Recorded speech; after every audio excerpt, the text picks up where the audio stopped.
आज हम आपको पालक चिकन की रेसिपी देने जा रहे हैं। तो चलें हम इसकी अज्जा और इस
लहसुन अदरक को भी अब हमने फ्राई कर लिया। तो अब मैं हल्दी डाल के हल्दी को भी फ्राई करूँगी, क्योंकि मैं आपसे कहती हूँ इससे हल्दी का कच्चापन ख़त्म हो जाता है। जब हम अच्छे से हल्दी को फ्राई कर लेते हैं तकरीबन 2-4 मिनट के लिए,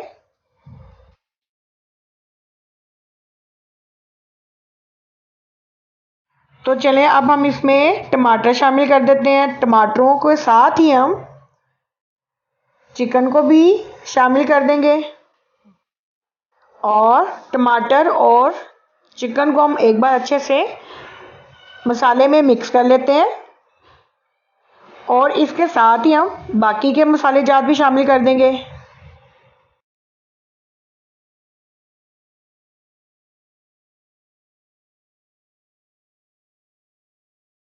अब हम इसे अच्छे से एक बार मिक्स कर लेते हैं और साथ ही मैं इसमें आधी प्याली पानी की शामिल कर दूंगी और फिर हम इसको तकरीबन कम से कम 15 मिनट के लिए ढाँप के रख देंगे। 15 मिनट हो चुके हैं, तो चलें इसको चेक करते हैं। माशाल्लाह बहुत मज़े की खुशबू आ रही है। इस पॉइंट में मैं इसमें दही डाल देती हूँ। तो दही को भी हम अच्छे से मिक्स कर लेते हैं और दही को अच्छे से मिक्स करने के बाद तकरीबन हम इसको मज़ीद जो है 10 मिनट का टाइम देंगे, उसको ढक के रख देंगे। 10 मिनट हो चुके हैं, तो चलें हम इसको थोड़ा सा भून लेते हैं।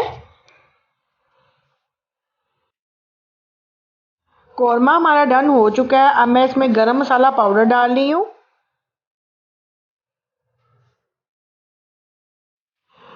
तो अब मैं इसको ज़रा ढक देती हूँ और 2 मिनट के बाद मैं चूल्हे को बंद कर देती हूँ। तो अब हम अपनी पालक की तरफ चलते हैं।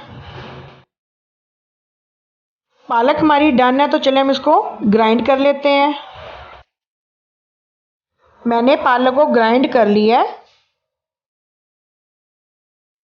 अब जो हमने पालक में शामिल करना है, एक मैंने कटोरी भर के कसूरी मेथी की लिया है, एक अदद तेज़पात लिया है और 1 कप भर के मैंने दूध का लिया है और कुछ खड़े मसाले लिए हैं, जिनमें ज़ीरा, ये 3 से 4 लौंग है और 1 इंच का टुकड़ा दालचीनी का, 1 अदद मैंने बड़ी इलायची ली है। तो चलें हम पालक को चेक करते हैं।